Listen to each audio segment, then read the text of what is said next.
The Matrix, directed by the Wachowskis, is one of the most influential sci-fi action movies of all time. Watching it is a truly mind-bending experience, with groundbreaking slow-motion gunfight sequences that we still can't get enough of 25 years later. It turned Keanu Reeves into one of the most heavily armed action heroes of the 1990s. 15 weapons drive this movie's most pivotal confrontations, each one chosen with intent rather than dropped in for spectacle. We're going through every one of them. The real history behind the steel, not just what's on screen. But first, let's talk about the loudest handgun in the entire movie. Agent Smith, including all the other agents, holsters a Desert Eagle Mark 19 chambered in .50 Action Express. And the design behind that pistol is stranger than it looks. Magnum Research began developing it in 1979, and Israel Military Industries took over manufacturing when it hit the market in 1983. Unlike almost every other semi-automatic pistol, the Desert Eagle cycles using a gas-operated rotating bolt, the same basic system found in rifles like the AK-47, not the simple recoil action used by handguns like the Glock or Beretta. The 50 AE round itself wasn't even designed until 1988, engineered by Evan Wilden specifically to give this pistol a caliber worthy of its size. And that size holds only 7 rounds plus 1 in the chamber. A detail worth remembering the next time you count how many shots an agent fires without reloading. Across town, a very different kind of pistol is about to appear for the very first time in a movie. The police officers raiding Trinity's location carry it as standard issue, and their sidearm is a Glock 17 Gen 3. Gaston Glock, the man behind it, had never designed a firearm before in his life. His background was in products like curtain rods and knife handles. When the Austrian military opened trials in 1982 to replace their aging Walther P-38s, Glock's polymer-framed entry beat out established manufacturers, including Beretta and Sig Sauer, built around only 34 total parts. It went on to become one of the best-selling handguns on the planet, currently in service in more than 100 countries. The design proved so tough, it passed NATO's punishing endurance and abuse testing without a single serious failure. One Gun Still to Come fires so many rounds across this movie's biggest fight that it goes through ammunition faster than almost anything else on this list. When Neo is on a mission to save Morpheus, he carries pairs of the Beretta 92 FS. This way, he can just drop a set and grab fresh ones instead of reloading them. Its lineage runs straight through U.S. military history. The Pentagon adopted this exact design as the M9 service pistol in 1985, replacing the M1911 that had served American forces since before World War I. It doubled the ammunition capacity of the gun it replaced, carrying 15 rounds instead of 7. The open slide profile, instantly recognizable on screen, traces back to Beretta's M1951 Brigadier, and even further to the M1923. It served as the standard issue U.S. sidearm for over 3 decades, seeing action from the Gulf War through Afghanistan, before finally being phased out in 2017. The next weapon in this arsenal belongs to a war that started 35 years before this movie was even written, and it's still standing on rooftops everywhere Neo turns. Soldiers flood the lobby and the roof with it, laying down suppressive fire with M16s as Neo and Trinity fight their way through. And it's the rifle that defined an entire generation of American combat.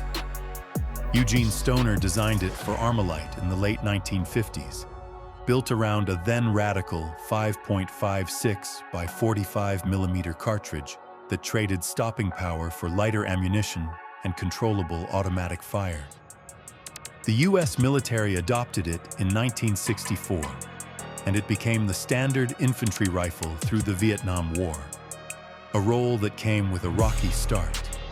Early reliability issues in the field forced a redesign of the rifle's gas system and cleaning procedures. Its direct impingement gas system, which vents gas straight back into the bolt carrier instead of using a piston, remains one of the most debated design choices in modern firearm history. The gun waiting after this one has two very different ways of firing, and this movie actually shows the rarer of the two done right. Several of the soldiers in the lobby carry the Franchi SPAS 12, and Trinity ends up firing it into its own former owner's back. A shotgun designed specifically to do two jobs at once. Piero Torresani designed it for the Italian company Franchi, with production beginning in 1979 as the special-purpose automatic shotgun. A switch on the underside of the forend lets the shooter flip between gas-operated semi-automatic fire and manual pump action, depending on the ammunition loaded.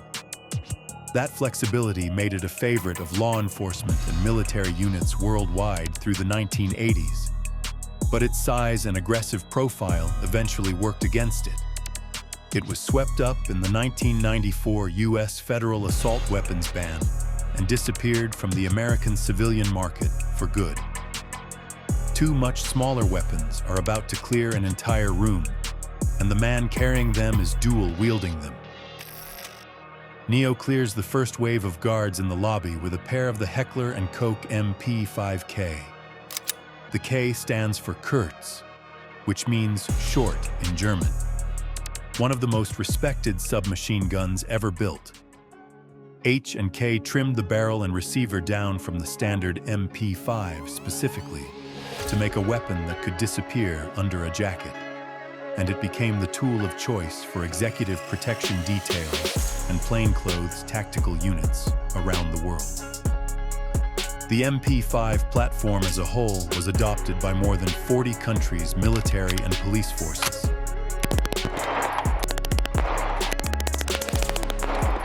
Its closed bolt, roller-delayed blowback action is part of why the MP5 family earned a reputation for pinpoint accuracy that most submachine guns simply can't match. The next weapon on this list is small enough to fire one-handed, and the real version is nearly impossible to control that way. Neo and Trinity both draw it during the lobby sequence. The smallest member of the Uzi family, the Micro Uzi, built by Israel Military Industries specifically for close protection and concealed carry roles. The original Uzi was designed by Uziel Gal in the years following Israel's founding, adopted by the Israel Defense Forces in the mid-1950s after Gal engineered a telescoping bolt that let the magazine sit inside the pistol grip, dramatically shortening the weapon's overall length. The micro variant shrinks that concept even further, cutting the barrel down until the gun becomes genuinely difficult to control one-handed under real recoil. Despite that, the Uzi family has been adopted by more than 90 countries and remains one of the most recognizable submachine gun silhouettes ever produced. One more automatic weapon shows up in these walls, and its entire identity hinges on one small design detail almost nobody would think to check. Apoc uses it for cover fire while the group makes their escape. It's the Cobray M119 machine pistol, a descendant of the Mac-10 family originally engineered by Gordon Ingram. After Ingram's company folded, the design lineage continued under new ownership as the M11, chambered in 9mm and built around the same stamped metal, low-cost construction philosophy Ingram pioneered. What separates a Cobray M11 from an original Ingram design is a longer rear receiver, extended to accommodate a bolt and recoil spring change. The detail that lets collectors and researchers tell the two apart at a glance. The Mac family's compact size and rapid cyclic rate made it a fixture of 1970s and 80s action cinema, long before this movie put its own spin on the platform. The next guns firing in this hallway come from behind the Iron Curtain, and their ammunition is far weaker than the movie makes it look. Neo again doubles down firing, this time holding two Samopal Vizor 61 Skorpions, a Czechoslovak machine pistol designed by Miroslav Rybaj in the late 1950s and formally adopted in 1961. Despite its intimidating full auto rate of fire, the Skorpion was built around the .32 ACP cartridge, a relatively mild round that was already the standard sidearm caliber for Czechoslovak police at the time, making ammunition cheap and plentiful. Its most distinctive engineering trick is a rate-reducing buffer hidden in the pistol grip that slows the mechanism down to a far more controllable 800 to 850 rounds per minute.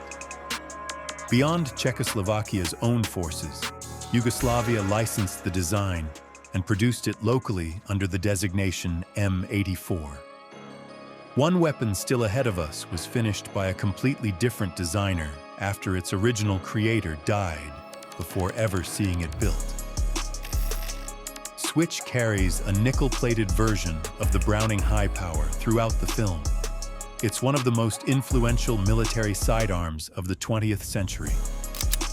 John Browning began the design, but died in 1926 before it was finished, leaving Belgian engineer Dieudonné Saive to complete the pistol for Fabrique Nationale, which finally released it in 1935.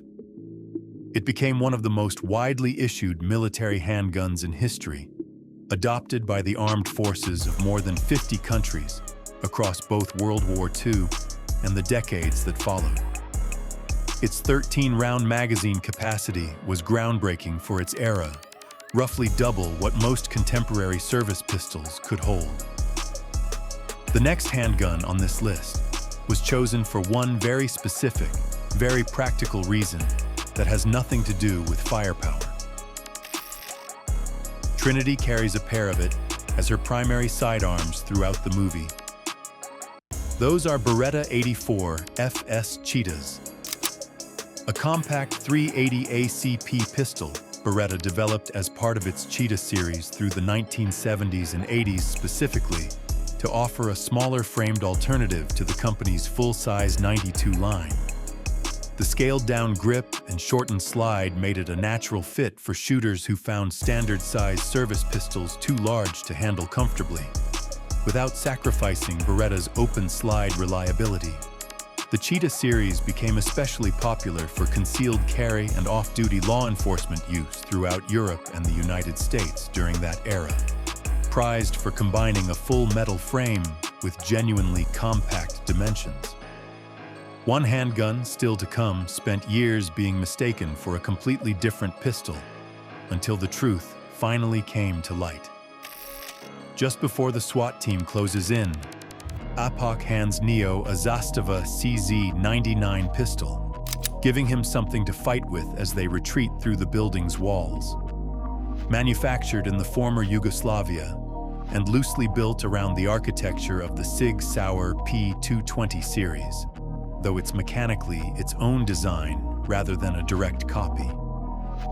For years, firearms reference communities identified this exact prop as a SIG P228 instead, a mistake corrected only when weapons rental invoices from the production surfaced publicly, confirming the Zastava identity in black and white.